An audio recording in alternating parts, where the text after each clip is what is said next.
In this video, I'll show you how you can use OBS to record videos.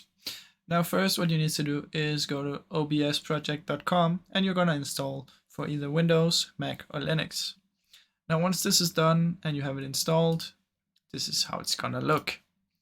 Now mine is active right now, which is, as you can see by down here, I can press stop recording and you can see my microphone is working and there's a big red line. Now what you can do is you can select right here, you can make a new scene, and within the scene you can make a new game, display or whatever you want to make.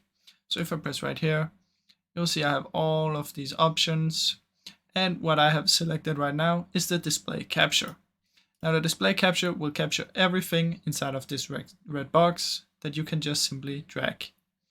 You can also do games, and from in the games tab you can select your game. Let's say you're playing League of Legends and the window capture is a specific kind of window. So let's say you have the Discord open or you have some sort of Google Chrome open, and it's really simple. From here you can see my microphone, you can go to settings, my desktop audio, which is basically all the sound coming through my headphones. And it's really simple. It's not that difficult. Just set up a scene, set up a source and find out what you want to record. Make sure your microphone is activated and then just simply press the start recording button. Now I really hope you enjoyed the video, and if you did, please leave a like and subscribe as it helps me out a ton. Thank you so much for watching.